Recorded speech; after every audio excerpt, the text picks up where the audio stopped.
Hello बच्चों, let's read the question. Two identical moving coil galvanometer have 10 ohm resistance and full scale deflection at 2 microampere current. One of them is converted into voltmeter of 10 millivolt full scale reading and the other into an ammeter of 1 milliampere full scale current using appropriate resistors.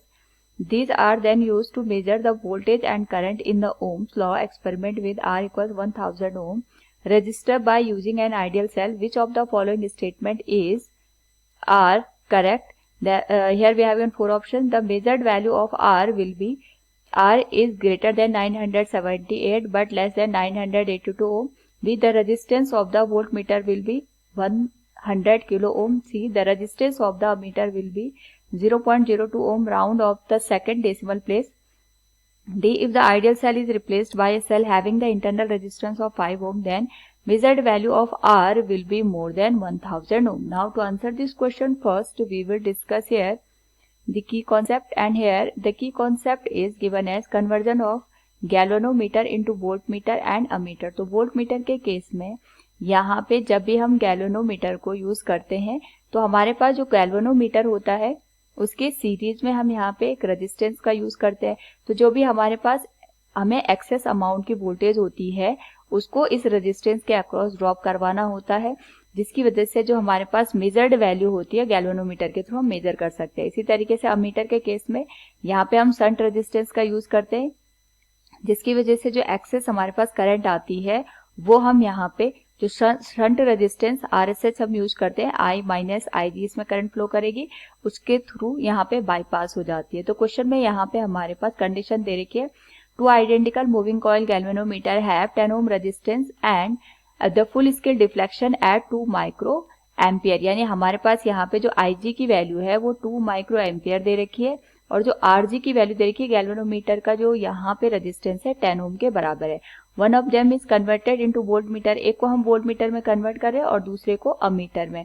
तो सबसे पहले अगर हम यहाँ पे given values को देखें तो उसके करस्पॉन्डिंग हम पहले ऑप्शन बी से स्टार्ट करेंगे, क्योंकि हमारे पास यहाँ पे वोल्टमीटर और अमीटर की रीडिंग के बारे में पूछा गया. तो पहले हम गैल्वेनोमीटर को वोल्टमीटर और अमीटर में कन्वर्ट करके जो वैल्यूज आएंगी उनको ही कैलकुलेट कर देते हैं. तो पहले केस में हमने यहाँ पे एक गैल्वेनोमीटर को वोल्टमीटर में कन्वर्ट कर दिया, तो यानी हमारे पास ये गैल्वेनोमीटर का रेजिस्टेंस रहा होगा और हमने इसकी सीरीज में यहाँ पे एक्स्ट्रा रेजिस्टेंस ऐड करके इसको गैल्वेनोमीटर को वोल्टमीटर में कन्वर्ट कर दिया. The resistance of the voltmeter will be 100 kilo ohm.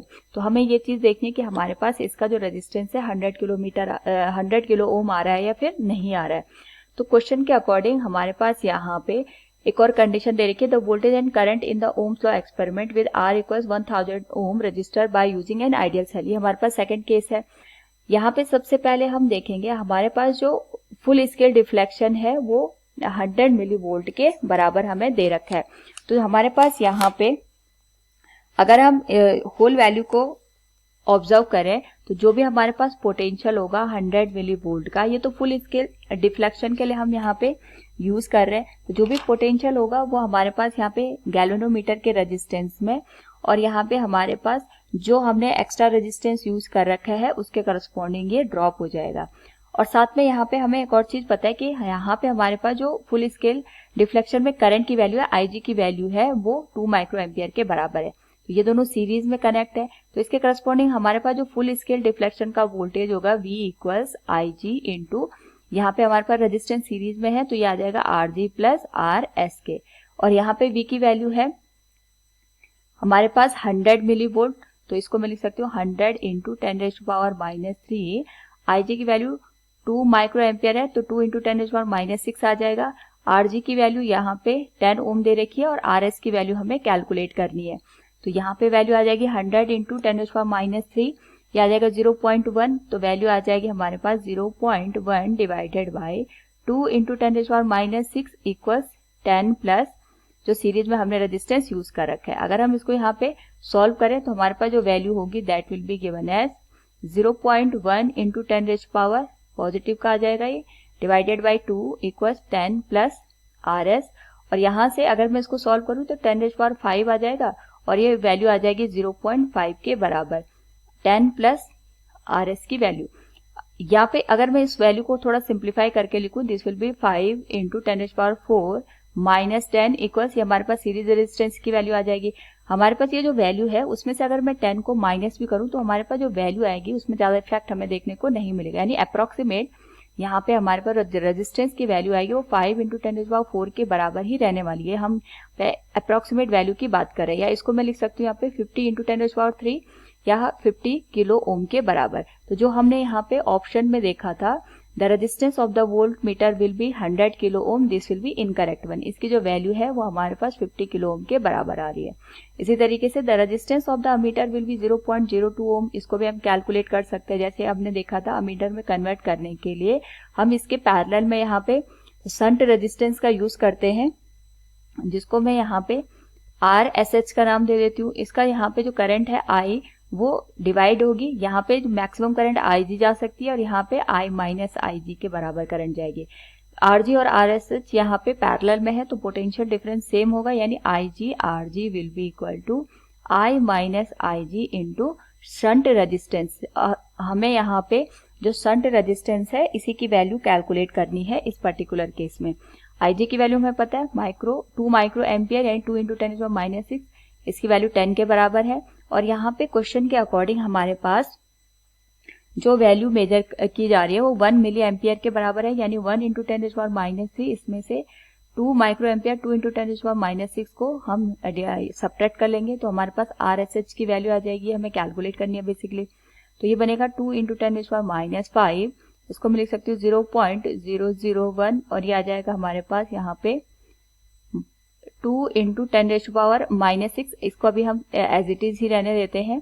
Now यहाँ से हम 10⁻³ को कॉमन ले लेंगे, जिससे हमारे पास जो कैलकुलेशन है वो आसान हो जाए। 10⁻³ मैंने कॉमन ले लिया तो ये बन गया 1 - 2 × 10⁻³ तो जिसको लिख सकते हैं 0.002 × RSH के बराबर। अब यहाँ पे अगर मैं इसको सॉल्व करूँ 10⁻⁵ 10⁻³ ये बन जाएगा, कैलकुलेशन यहीं पे कर लेते हैं, 2 × 10⁻² के बराबर 1 - 0.002, इसको सब्ट्रैक्ट भी करेंगे तो हमारे पास वैल्यू आएगी यहाँ पे 0.998 के बराबर। तो हमारे पास जो वैल्यू है उसमें कोई भी सिग्निफिकेंट चेंज नहीं आएगा, यानी अप्रोक्सीमेट मैं इसको यहाँ पे 1 ही कंसिडर कर सकती हूँ। यानी यहाँ पे हमारे पास RSH की जो वैल्यू होगी, यानी शंट जो हमारे पास रेजिस्टेंस की वैल्यू की 2 × 10⁻², जिसको मैं 0.02 ओम भी लिख सकती हूँ। क्वेश्चन के अकॉर्डिंग यहाँ पे हमारे पास जो वैल्यू है 0.02 ओम आनी चाहिए थी, वही हमारे पास वैल्यू आ रही है। तो ये भी हमारे पास जो ऑप्शन सी है वो करेक्ट हो जाएगा और ऑप्शन बी यहाँ पे इनकरेक्ट हो जाएगा। नेक्स्ट हमें यहाँ पे कंडीशन दे रखी है, पहले हम एक कंडीशन को देखेंगे। The measured value of R will be 978 ohm is less than R and 982 ohm is greater than R। यानी हम यहाँ पे जो सेकंड कंडीशन है, these are then use to measure a voltage and current in the Ohm's law experiment with R equals 1000 ohm. हमने क्या किया, यहाँ पे एक रेजिस्टेंस ले लिया R जिसकी वैल्यू 1000 ओम के बराबर थी और हमने जो वोल्ट मीटर और गैल्वेनोमीटर यूज किया इस एक्सपेरिमेंट को परफॉर्म करने के लिए यूज किया। तो जो वोल्ट मीटर आएगा इसके पैरेलल में हम यहाँ पे यूज करेंगे और जो अमीटर आएगा वो हम सीरीज में यहाँ पे यूज कर लेंगे। दिस विल बी अमीटर, क्योंकि अमीटर का जो यहाँ पे यूज होता है करंट को मेजर करने के लिए यूज होता है और करंट हम यहाँ पे सीरीज में जो करंट की वैल्यू होती है वो हमारे पास सेम होती है। और हमने सपोज एक आइडियल यहाँ पे सेल लिया जिसका EMF हमारे पास E के बराबर है। नाउ यहाँ पे हम देखेंगे हमारे पास इस पर्टिकुलर केस में जो R की वैल्यू है वो कहाँ लाई कर रही है, वो हमें यहाँ पे फाइंड आउट करना है। तो इसके लिए सबसे पहले हम ये देखेंगे हमारे पास जो ये पूरा सर्किट है, इस पूरे सर्किट में ये वोल्ट मीटर हमने इसके पैरेलल में लगा रखा है रेजिस्टेंस के और ये इसके साथ सीरीज में कनेक्ट है। तो यहाँ पे ये जो हमारे पास अमीटर का रेजिस्टेंस आएगा ये मैं RSH मान लेती हूँ और इन दोनों का जो कॉम्बिनेशन आएगा वो पैरेलल में आएगा। वोल्ट मीटर का अपना रेजिस्टेंस होगा और ये इसके साथ R यहाँ पे पैरेलल में कनेक्ट है। इनका जो यहाँ पे कॉम्बिनेशन आएगा उसको हम RP के बराबर कंसिडर कर लेते हैं। नाउ यहाँ पे अगर हम बात करें इस पूरे सर्किट में, सबसे पहले हम ये देखेंगे कि हमारे पास जो पूरे सर्किट में करंट है उसका वैल्यू कितने है। तो करंट आ जाएगा हमारे पास टोटल EMF, इसकी वैल्यू आ गई E के बराबर डिवाइडेड बाय टोटल रेजिस्टेंस। तो एक तो इन दोनों का कॉम्बिनेशन हम लेंगे, that will B RP plus, और एक हमारे पास यहाँ पे शंट रेजिस्टेंस आ जाएगा RSH, जिसको हम यहाँ पे इस तरीके से भी लिख सकते हैं RP प्लस 0.02। नाउ यहाँ पे इसको मैं इक्वेशन नंबर 1 कंसिडर कर लेती हूँ। अब हमें बेसिकली जो क्वेश्चन के अकॉर्डिंग दे रखा है वो हमें निकालना है। The measured value of R will B this one, यानी हमारे पास यहाँ पे जो इफेक्टिव वैल्यू आएगी इस पर्टिकुलर केस में, क्योंकि हमें पता है जो ओम्स लॉ है वो हमें ये बताता है कि हमारे पास जितना पोटेंशियल डिफरेंस होगा उतना करंट प्रोड्यूस होगा, यानी V equals I into R होता है। अब यहाँ से जो इफेक्टिव रेजिस्टेंस आएगा that will be the ratio of voltage and current. तो यहाँ पे हमने जो हम ये एक्सपेरिमेंट परफॉर्म कर रहे हैं, इस एक्सपेरिमेंट में हम ये देखेंगे कि जो वोल्ट मीटर की रीडिंग होगी और जो हमारे पास अमीटर की रीडिंग होगी, इन दोनों का जो रेशियो होगा वो हमारे पास आर इफेक्टिव के बराबर आना चाहिए। नाउ यहाँ पे इस वैल्यू को कैलकुलेट करने के लिए हम ये देखते हैं कि आर इफेक्टिव की जो वैल्यू है वो जो गिवन हमारे पास ऑप्शन है उसके बीच लाई कर रही है नहीं कर रही है। अब अगर हमें आर इफेक्टिव की वैल्यू चाहिए तो हमें वोल्ट मीटर की रीडिंग चाहिए होगी। इस केस में इसमें लिख लेती हूँ वोल्ट मीटर रीडिंग, और ये हमारे पास यहाँ पे आ जाएगा अमीटर की रीडिंग, जो हम यहाँ पे अमीटर की रीडिंग कैलकुलेट करेंगे। इन दोनों का जो रेशियो होगा ये हमारे पास जो हम यहाँ पे इफेक्टिव वैल्यू निकालेंगे रेजिस्टेंस की वो हो जाएगी।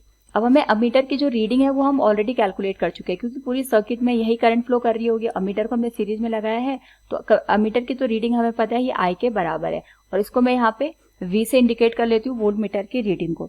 नाउ यहाँ पे हमें पता है कि जो अगर हमें वोल्ट मीटर की रीडिंग पता करनी है, इसमें करंट फ्लो कर रहा हो, या तो हम यहाँ पे KVL का यूज करें या वोल्टेज डिवाइडर रूल लगाएं, क्योंकि यहाँ पे जो हमारे पास टोटल EMF होगा वो यहाँ पे एक तो अमीटर के अक्रॉस जो रेजिस्टेंस है या अमीटर का जो रेजिस्टेंस है वहां ड्रॉप होगा, और जो रिमेनिंग हमारे पास पोटेंशियल होगा वो इस RP के अक्रॉस यहाँ पे ड्रॉप हो जाएगा।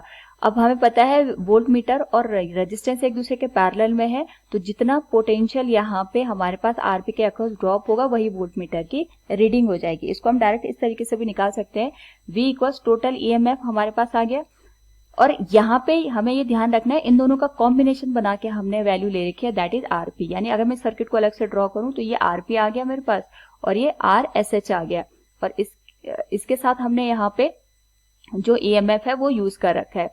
या तो हम करंट निकाल करके यहाँ पे जो ड्रॉप हो रहा है उसको कैलकुलेट कर सकते हैं RP के अक्रॉस, या फिर हम यहाँ पे वोल्टेज डिवाइडर रूल लगाएंगे।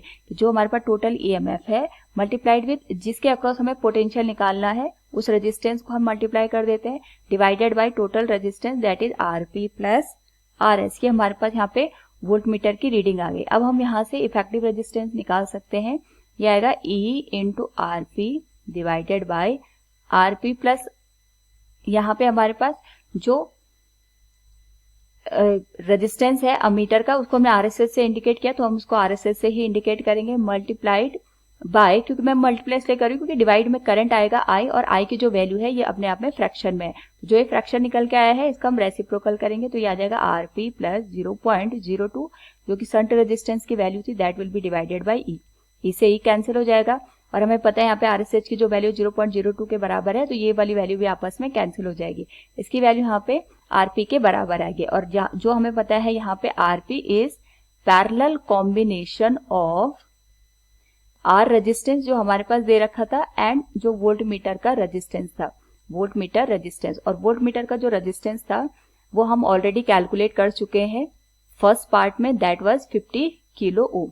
तो ये 50 किलो ओम आ गया और ये हमारे पास यहाँ पे 1000 ओम आ गया। दोनों का हम पैरेलल कॉम्बिनेशन लेंगे तो हम डायरेक्ट इस तरीके से लिख सकते हैं 1000 into 50 kilo ohm divided by 1000 plus 50 into 1000। 10⁻³ को कॉमन ले लेंगे तो ये बन जाएगा 1000 into 50 divided by 1 plus 50, value आ जाएगी 50 इंटू 10⁻³ डिवाइडेड बाई 51। सॉल्व करेंगे अगर हम ये वैल्यू को तो हमारे पास वैल्यू आएगी 980.4 ओम के बराबर।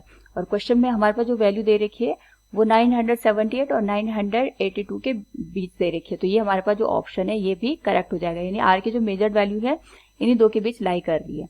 नेक्स्ट यहाँ पे हमारे पास जो ऑप्शन दे रखे हैं उनमें से अगर देखें, if the ideal resistance is replaced by a cell having a internal resistance of 5 ohm then the measured value of capital R will be more than 1000 ओम।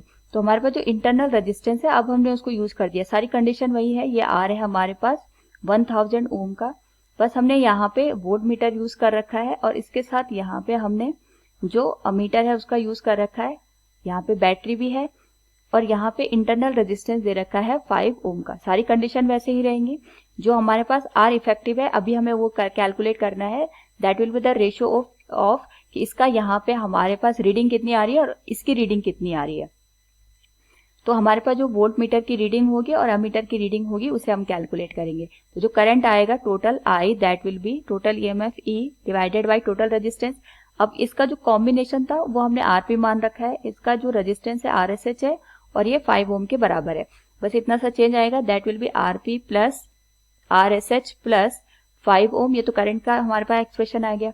और जो V है जैसे हमने पहले कैलकुलेट किया था, that will B total EMF E, जिसके across हमें यहाँ पे रेजिस्टेंस पोटेंशियल ड्रॉप निकालना है, उससे मल्टीप्लाई कर देते हैं डिवाइडेड बाय टोटल रेजिस्टेंस। तो टोटल रेजिस्टेंस आरपी तो आएगा ही, साथ में जो अमीटर है उसका रेजिस्टेंस आएगा और हमने इंटरनल रेजिस्टेंस भी यूज कर रखा है तो उसको भी हम यहाँ पे प्लस कर देंगे। दोनों का रेशियो अगर हम ले लें यहाँ पे तो हमारे पास जो वैल्यू बनेगी that will be given as E into RP divided by RP plus RSH plus 5। Current का जो वैल्यू है फ्रैक्शन में तो रेसिप्रोकल करके लिख लेते हैं, आरपी प्लस आरएसएच, इसको हमें यहाँ पे आरएसएच से इंडिकेट करना है, प्लस 5 डिवाइडेड बाय ई के। सिमिलर टर्म कैंसिल हो जाएंगे तो यहाँ पे भी जो आर इफेक्टिव की वैल्यू है वो आरपी के बराबर ही आएगी, यानी जो वोल्ट मीटर है और हमारे पास जो यहाँ पे हमने रेजिस्टेंस यूज कर रखा है 1000 ओम, उनके पैरेलल कॉम्बिनेशन के बराबर ही आएगा। तो हम कह सकते हैं इस पर्टिकुलर केस में हमारे पास अगर हम आइडियल सेल को इंटरनल रेजिस्टेंस वाले सेल से भी रिप्लेस कर दे तो भी आर की जो वैल्यू है उस पर कोई इफेक्ट नहीं आएगा, इसकी वैल्यू 1000 ओम से ज्यादा नहीं होगी। तो हमारे पास जो ऑप्शन डी है वो इनकरेक्ट हो जाएगा। So from the given option we can say here हमारे पास जो ऑप्शन ए है it is correct one and option C this is also correct one. Hope all you understood it. Thank you and best of luck.